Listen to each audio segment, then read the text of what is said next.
Oh yes, Mrs. Broke, there have been rumours today that the entire Yucca Mountain will be replaced and moved to southern Chicago and placed in the suburbs. Could you comment on that? Or do you deny that as well as a false rumour as everything else? That's a rumor. We were considering southern Sweden, actually.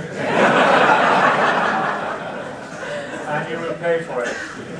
Those $30 billion that are in the American funds would be useful. Thank you very much. We have added 2 new persons to the panel of this morning: Saida Darucci Engström of SKB and Björn Rashford of the Swedish Radiation Safety Authority. That's it. How shall we begin? Marie, Claude, you said you could make a few initial comments about the challenges that are facing us on various levels. So why don't you give us a starting point? Okay, thank you. Yes, facing such a complex issue, I think we must act on 3 different fronts to try to find a consensus. I mean at the national level, at the local level, but also at the international level. I will begin at the national level because it must be clear for everybody that radioactive waste come mostly from the production of electricity and of course other waste coming from the medical research and industrial activities. So each citizen is concerned by the question of waste. And for me, the issue must be addressed at the national level. For example, in France, as I said this morning, the making decision process is settled by the parliament. And it's very important in each country for me, to be very clear of who has to make the proposals, the technical one and the proposals, who has to pay, who has to assess, who has to inform, and which are the targets, the dates, the schedules. It's very important to fix everything at the national level, and that the responsibilities must be very clear for everybody. The national level involvement also is very useful to fight against the negative image we just talked about. It's very, I think it's a common issue for local communities who host such underground laboratories or maybe repository projects than the implementers to fight against this image of dustbin. No, we are not working on dustbin, we are working on high-level technology. So the second level we have to work on, of course, is the local level. We just talked about this some minutes ago. And it's very important because, as we said this morning, nobody wants waste in his garden, but we have to find very responsible and courageous mayors, elected people who agree to look at such issue and to host investigations, to look and to find solutions. And to be able to find such candidates, we must be very clear that we have to build a project, a territory development project, in order to bring to the local territories, to the host territories, a benefit from such candidature, because it's a good thing to find an issue for a national problem, and in exchange we have to bring something positive for the local territory who accept such responsibility.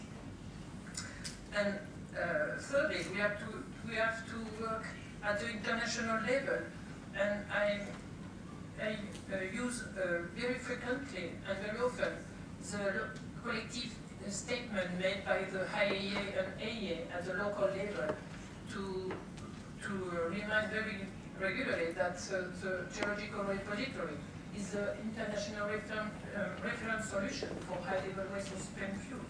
And this is not an idea from Andra one day. It's a very common statement. And this is for the levels we have to work on. But I think that to be able to make some progress for facing such a difficult issue, we also must be very transparent and very clear on the risks and the opportunities of such project. I mean, we must not hide that these wastes are dangerous. If not, we will not be paid almost 1 billion euros to make researches and to find build underground laboratory to find solutions. Yes, they are dangerous, but it is the job of such agencies as ours to assess the risk and to propose technical solutions to move on. And we must be very clear and always say what we know, what we don't know, but what we are looking for. It must be very clear. I think that we, as I explained, we can also talk about the opportunities for the territories. We have some examples during the previous panel. And I will end, as I said already this morning, that to be able to make such decision, we need time. As I said, we need time to work on the technical solutions and to prepare the safety demonstration, but we also need time to build confidence. This is very important. Unfortunately, with our waste, we have some time to deal with. So it's a good, it's a positive aspect of the radioactive, high-level radioactive waste. Thank you very much. You stress the importance of letting everyone on the national roads level play their role. Björn, what is the role of your Radiation Safety Authority, and what will it be in the coming years in Sweden when we will be moving ahead, the next step? Well, first of all, I would like to say I'm very happy to be here and also say a few words on part of the regulatory side. Actually, when I looked into the program here, I noticed that I'm in fact the only representative from the regulatory side. So I negotiated to have some time to explain at least SSM's, the Swedish regulators' role. As we heard today, Sweden is approaching a very critical step in its waste management program, namely the licensing of a repository for spent nuclear fuel. And I would like to explain SSM's role in this and also try to touch on the question whether or not we're ready to take on this big review using 4 key words. The first one is independence, the other one is competence, the third one is experience, and the fourth is review. So if we start with independence, I think it's very important that you have clear division of responsibilities between waste producer in the nuclear industry and those who control the industry's work. That we have in Sweden. The Radiation Safety Authority is a government authority. It's totally independent with the nuclear industry. We get our funding from the government. So you could say that we represent Swedish people in a sense. Another important aspect of independence is, of course, to be able to make our own assessment of long-term safety. And that brings me to my second word, competence. And I think it's fair to say that SSM is a very competent authority. Firstly, through its own staff. We do have a lot of experts in a variety of scientific and technical disciplines. But we also have tied to us a number of top international experts who will help us and provide support in our review of SDB's license application. And thirdly, we will also make use of international organizations like the OECD NEA and potentially also the IAEA in order to get a second opinion on SDB's license application. And the means for this is what we call an international peer review. The third word was experience.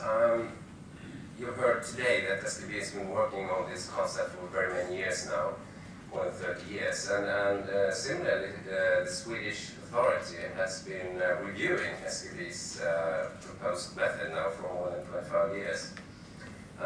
Well, that's an example. When I started my PhD studies back in '86, I was in fact funded by the authority at that time, which was the Nuclear Power Inspector. And of course, throughout the years, the authority has developed an independent expertise to analyze safety, which I think is also very critical. We have our own computational codes and models that we'll use when we review SDB's calculations. So I think in that sense we are ready to take on this review. My final word was review. And that's because when SPV submits their license application, we will be the one responsible for making the review and ensuring that it meets our high safety and radiation protection requirements. And this will be a very complex review, for sure. Partly because it involves a variety of scientific disciplines. We're talking about forefront research and extremely long timescales. I mean, the longest timescale anyone has considered in a project on Earth so far, hundreds of thousands of years. For example, SKB has to demonstrate that these copper canisters can withstand extreme loads from future climate change. For example, repeated glaciations, 3 kilometers of ice sitting on top of the repository. But as I said, we are ready to do this, and we said that we will need at least 2 years to make this review. And it could be more. It all depends on the quality of the license application, if it's mature enough, if there are any outstanding scientific issues, and if there's need to request additional information. So, having said that, in our review, safety will always go first, of course. I mean, we will take the time needed to carry out this review. We will take the resources needed to carry out this review. And in relation to the 100,000 years that we have to be sure that this repository meets our safety requirements, I think a few years worth of review is very small anyway, so thank you. Thank you. You're a regulatory body, but who should set the standards and the levels? Should that be done, should the risk be assessed by politicians, and should they set the levels, or should you as expert on radiation say, this is the acceptable level? I think the way it works today is rather appropriate, where you have top scientists within radiation protection, within the International Commission for Radiation Protection, that defines general protection levels. These are subsequently implemented within the EC, within the European Union, and nationally within different programs. And as you heard from Hans earlier today, when you implement these general recommendations, they turn out a bit different because you have different cultures in different countries, different programs and so on. But that's the way it has to be, I think. You have common ground, scientific ground, which you base your criteria on, but you have to adapt them to specific conditions in different countries. Edward, if I put my question like this, who is to bear the largest blame for the reigning confusion in the United States? Is that Senator Reid, President Obama, or the governors of the other states who haven't even participated at all in this game? Will I get an answer from you? If you had asked me that question while I was still in office, you clearly would not have gotten an answer from me. But I'm not sure there is... It's based on Marie-Claude's statement that there should be a certain responsibility, division of roles on the national level, so that's what I aim at. I'm not sure that there is blame to assign here. It may be more a symptom of the way the U.S. decision process was designed and the enabling legislation in terms of designating one site for evaluation, which kind of presupposed the decision of, is it one site versus 1 out of 3 as being, or 1 out of 2 as being done here. So it may be an outcome of that decision process that was laid out in the law, number one. But number two, the other aspect of this is there are, when you're going back to the original topic of complex decision making, as the time frame for these decisions gets longer and longer, and obviously if you're working in a repository program like we are, you're talking about time frames of decades to make a decision. The reality is, over those decades, decision makers change. So the people who were involved in laying out the decision-making process 20 years ago, 25 years ago, they're nowhere around anymore. So the people who are now in the position of being decision makers may not feel as much allegiance to that process as the people who were there 20-some years ago. So the time scales of these decisions, particularly associated with repository programs, are so long. The decision makers continually change. So that's a clear factor in my opinion. Another factor is culture. There are clearly cultural differences between some of our countries and how the constituents who are affected by the decision see their roles in that. I think we heard earlier this afternoon that in Finland, once the decision was made that the repository is going to go here, people didn't continue to argue about that. I'll tell you, the culture in the States is that once that decision's made, anybody who didn't like it will take it to the appeals court and they will continue to argue and they'll try and get the law changed. So there are clearly cultural differences at work here also. So that what might be the ideal process in one country may not be the ideal process for the other country. But the decision has been changed in the United States not because of sort of technology arguments or economic arguments, and rather from the fact that somebody wanted badly to become president of the United States. I mean, should this issue be hoisted above parties and politics? There's, in my opinion, at some point, once a decision is made at the national level and it's embodied in national legislation, that should be the law, that is the law, and it is the responsibility of following on administrations and leaders to execute that law. No. And in this case, where that law is seen as being either unfair to a particular constituent, political constituency, some people feel the need to try and change the law, or delay implementation of the law is probably a better way of putting it. So our theme is decision-making in a complex issue. And today, some people have made this issue even more complex. We heard on the radio that some are arguing that the capsules are not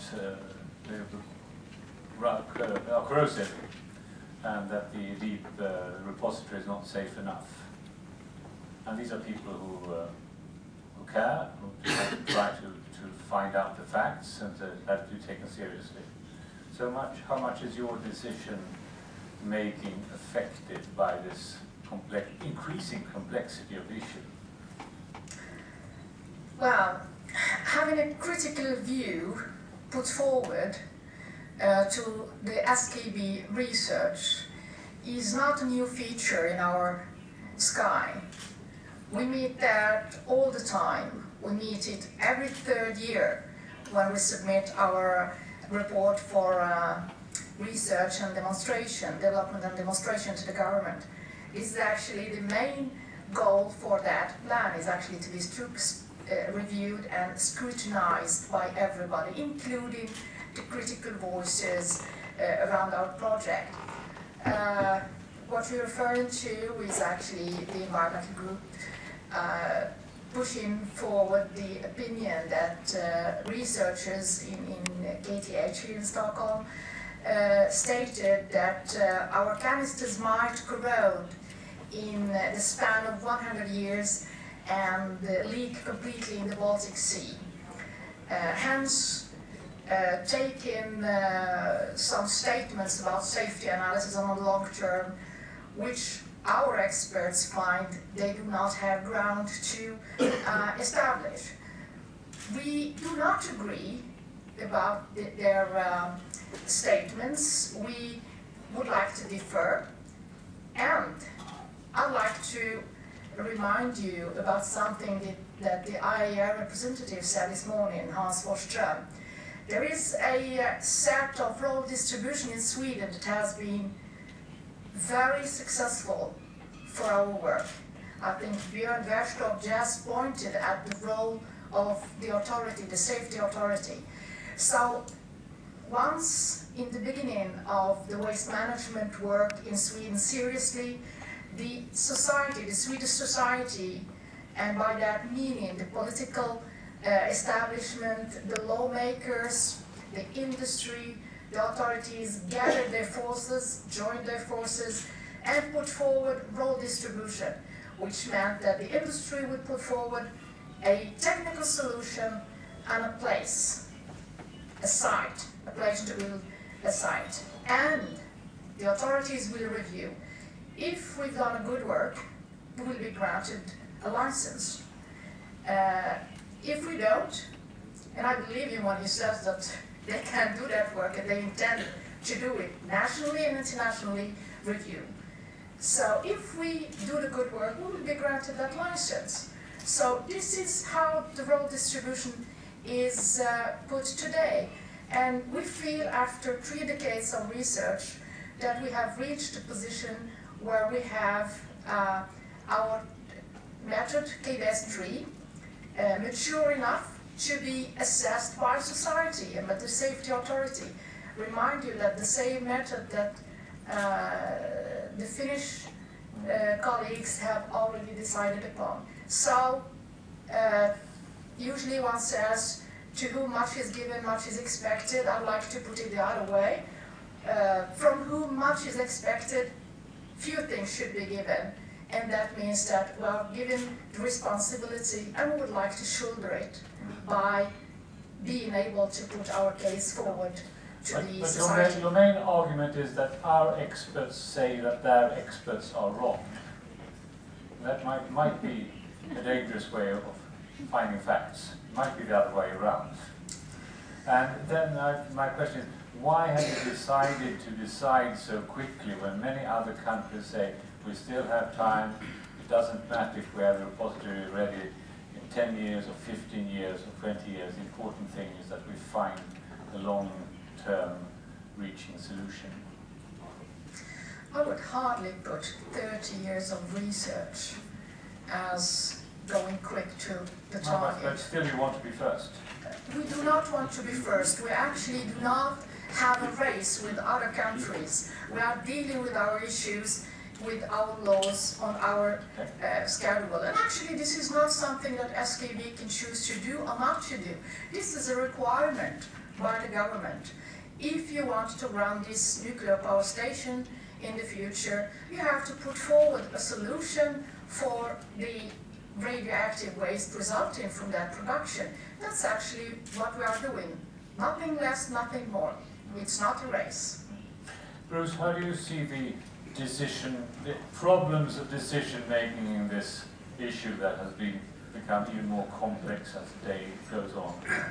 Well, certainly in the UK, the next big challenge we face is that having had the national policy decision in place for this with the geological disposal, and having us as the implementing body with a disposal concept, obviously the next thing we need is a site. So we move down to the local decision-making issues.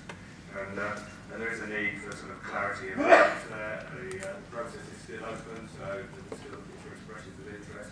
We need to go through all of that, but there are a couple of things that sort of have made that whole area more complex than maybe it was when the MRWS process started off. One of which is the nuclear renaissance that we referred to earlier today. So we expect in the UK people are interested in building new reactors. That brings with it new inventory of waste, not very well defined inventory of waste. We don't know quite how many reactors, we don't quite know where those reactors are going to be. When you start speaking to local communities who are involved in the decision-making process on whether to potentially host a repository or not, you've got a big uncertainty around the amount of waste that they're going to have to deal with. Another issue in the UK that's made things slightly more complex than when MRWS started off was that in between a government decision in 2006 that geological disposal was the right way to go and the policy paper which came out in 2008, the devolved administration in Scotland voted in the Scottish National Party, and they had got a manifesto pledge that Scottish radioactive waste would not be put into a deep disposal facility and that there would be no deep disposal facility in Scotland. So we have almost the opposite of the discussion we were having today about different countries joining forces. This is sort of a fragmentation within effectively a nation which is sort of partially involved, whereby the Scots have now pulled out of the geological disposal process. Now, the new build issue makes that slightly more complex because in Wales, which also has a devolved administration, they're signed up for geological disposal as applied to legacy wastes, but not necessarily yet to waste from new build. So all of these issues present with new challenges moving forward. So there are certain flaws in the organisation on the national level. Well, I'm not sure it's flaws. I think it's things that need to be managed. So there will always be local issues. And I think you can't just have a national edict and then expect any community to host a repository. So there will always be an issue around getting a willing participant, whether it's at a country level or a very local level. So I think it does certainly make the issue more complex. We move to Germany with the same question. What are the difficult positions in this complexity? Once Aida was talking, I was remembering the sad decision in Germany, which and actually the Golden site was selected on February 22, 1977. This is 32 years ago.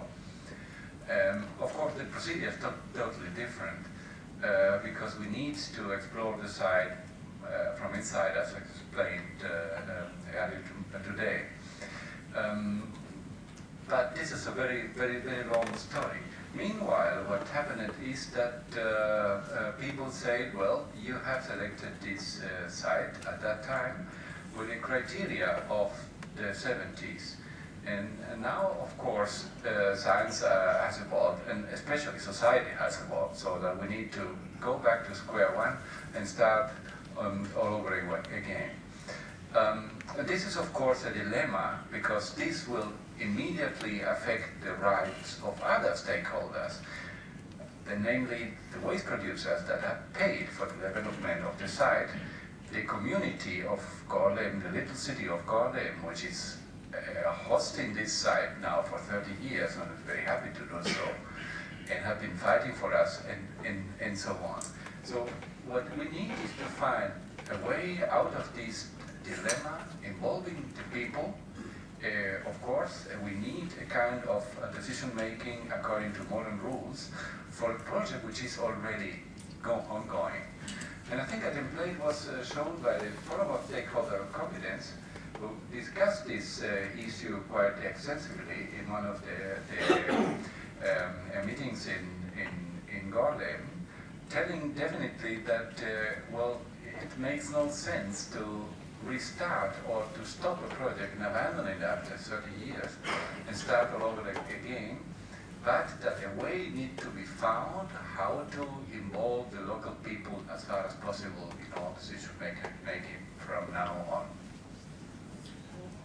I think Claes said that the interest of the national politicians in Sweden is improving. That was your euphemism for that they are suddenly waking up.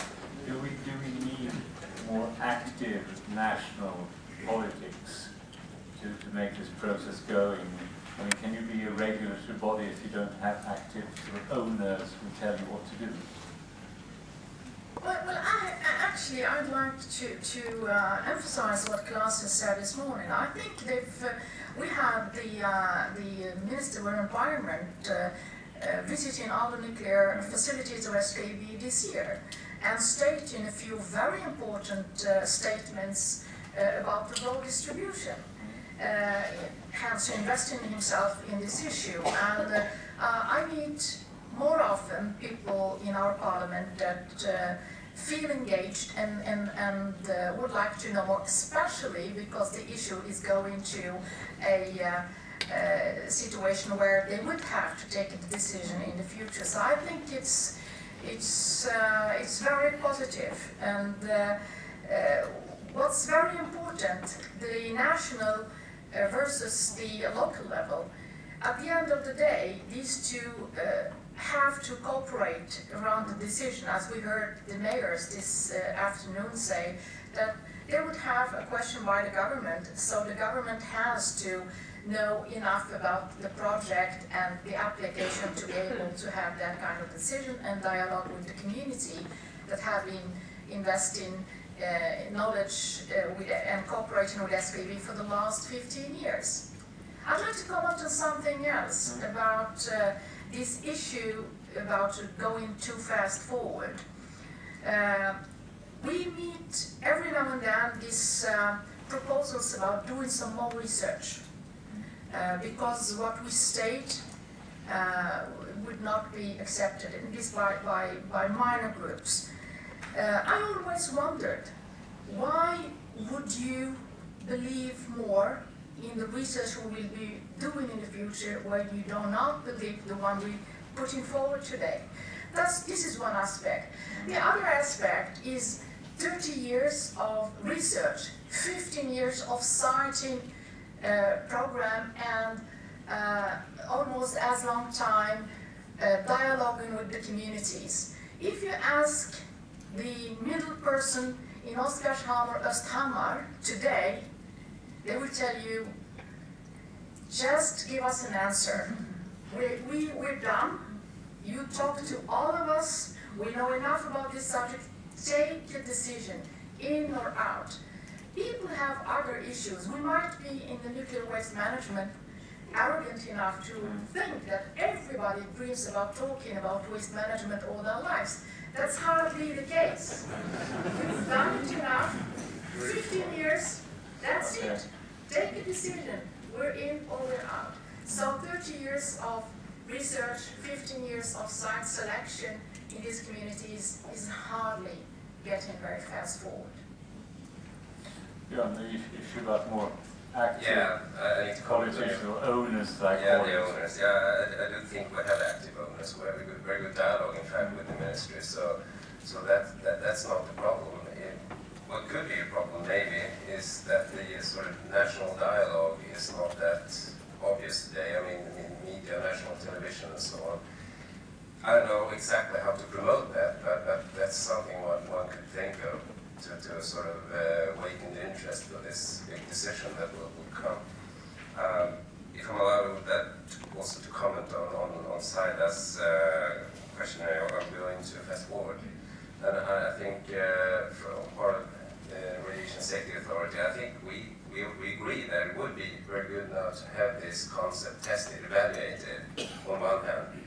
On the other hand, of course, it has to be mature enough. So, I mean, there shouldn't be any outstanding critical scientific issues or technical issues. And when we reviewed SPV's latest preliminary safety report, the SR-CAN, we did point to some critical areas, quality assurance, and some of these scientific issues. So we do expect to see these things resolved before they submit the license application, of course. But in the end, it's up to SPV. They decide when they submit their license application, the scope of it, and it's our role to review it. And if it's not mature enough, we'll just send it back. Mr. Wang, what will happen in China in the coming years? Will you be building houses with or without toilets, as you do? I like that one. No, competent toilet is not necessary. You can just dig a hole.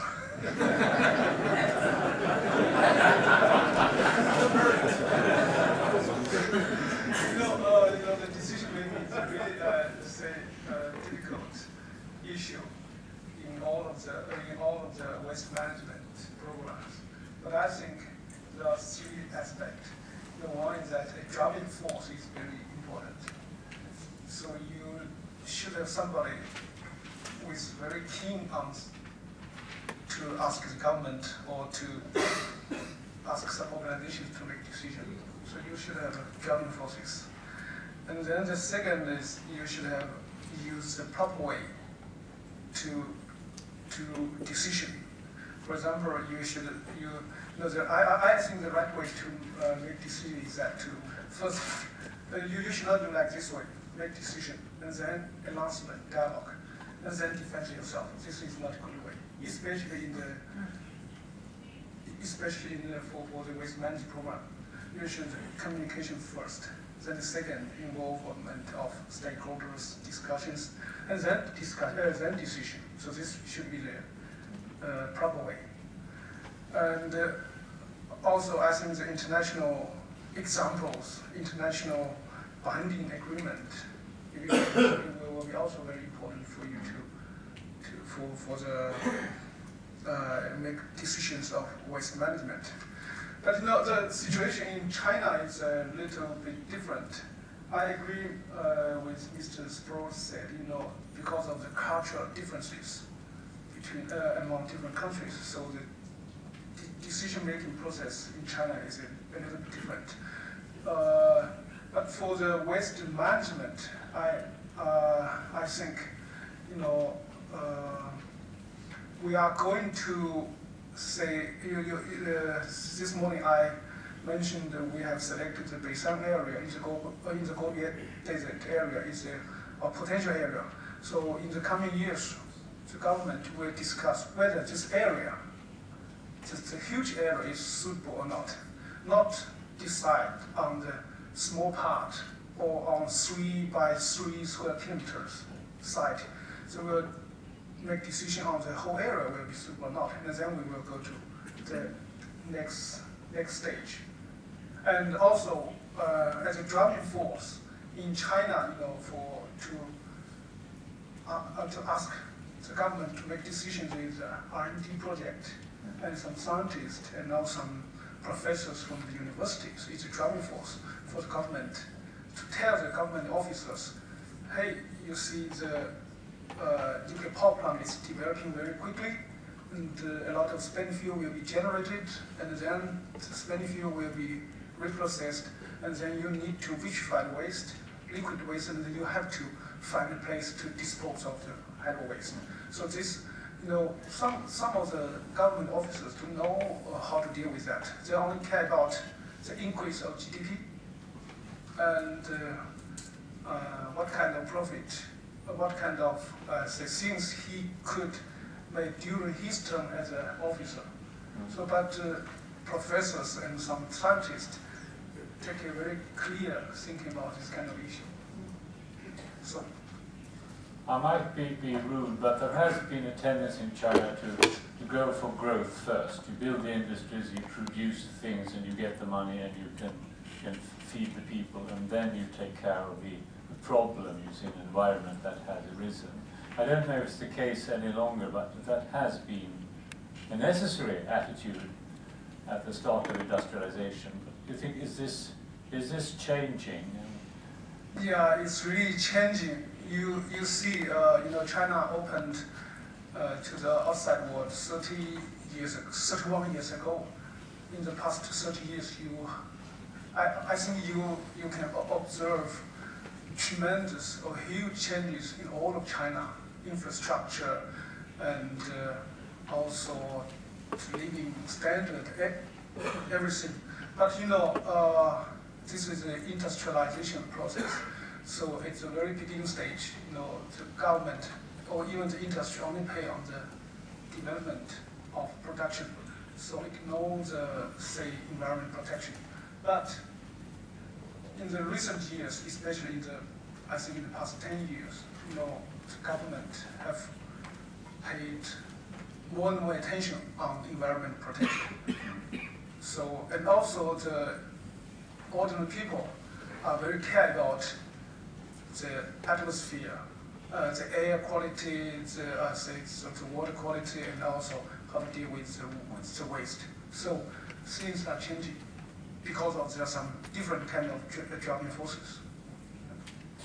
Let's move to the international level and ask the question, would things be simpler if there were a clearer international regulation? It strikes me that when the United Nations decide that we should send soldiers to some faraway country, we accept this, and when the European Union decides what the shape Swedish cucumbers should have, we accept this. But in this area we are very nationalistic, very cautious against anyone else to tell us how we're going to solve our problems. I don't know if you're a multilateralist, Edward, but would things be easier if we had some kind of standard or obligations? Not necessarily. And I say that because in our case in the U.S., the Nuclear Waste Policy Act specifically in the act designated that the Environmental Protection Agency was to be the agency to determine what the long-term standards are, and that the Nuclear Regulatory Commission was to adopt those standards and develop detailed regulations around them. So that was in the law, which gives zero latitude in terms of being able to go out and modify that with international standards that require an act of Congress to change that. So while it would be, probably if I was a representative of the Environmental Protection Agency, I might say it would be a lot easier for me to develop those standards and defend them if they were the same as the international community. It would certainly make my job easier as the regulator, as either as a program implementer, or it really doesn't help too much because it's in our case it's written into the law and we don't have any ability to change that. Would France be helped by any international standards of what you have to do and what you must not do? I think in France also we have our national standards, but it's important to share the international level just to explain the differences between the different approaches. But for me, the main problem on the table at the moment I have to deal with is the question of very low level of dose or radiation, and with the impact of such doses. It's a very complex issue, and even the experts are not disagree with the impact of the very low radiation. So in our case, our projects are designed, our repositories are designed to be able to have an impact very lower than the natural radiation impact. So it's the simple way for us to explain what our target. But when we start talking about very low dose and so on, even me I'm getting lost because it's very complicated issues and the experts are very. What does international cooperation look like? Why are things so difficult for? Yeah, I think it's international cooperation is of course very valuable. We learn from each other, and I think it's very important that you have at least a common scientific ground for what you're doing, setting criteria and safety standards and so on. I mean, to some extent, we already have that. I mentioned the ICRP and the IAEA develop safety standards. They're not binding, but most countries use them as some kind of basis for developing their own regulations. And the few attempts that have been made to sort of impose common regulatory framework have failed. I mean, we heard earlier today about this nuclear package failed completely within the EC and EU, and so I think that there has to be some kind of adoption of these general requirements to national legislation, culture, and so on, so it fits into the framework that you're working in. You shouldn't forget also that you may have different solutions to the waste management problem, of course. Having said that, there are organizations where you strive for harmonization even today. I mean, within the European Pilot Project, within EC, probably we start and strive for more harmonization. So we'll see what happens in the future, I think. So there's a problem of being among the first to take the important decisions when there is no international standard or regulation, so you don't know what the future might look like. Well, actually, among the first, we heard Enrique saying earlier that his Gottlieben has been on the spot long time before we started to talk about us. We're not first in that matter, that we would be doing something that nobody has thought about before. And the exchange of information has been very important since the beginning for SKB, as lots of speakers this morning pointed. I think, like Marie-Claude and Björn, that some kind of harmonization is very good. But I think personally, according to my experience, the exchanges that we do with colleagues and experts from other countries are extremely valuable. If not to learn from each other and at least to have a good reflection on your own work and assess it under the light of somebody else's work. And I think that's valuable. It should be a privilege, Ulf, to be the first to do something. I think the Finns should be very happy to have decided the place and the method. It should be a good thing in Europe today, with all the discussion about environmental issues, to stand out there and say, we're the first country to have a final repository for such very dangerous waste. It's not a burden, it's a privilege. Did I say it was a burden? I said it could be a problem.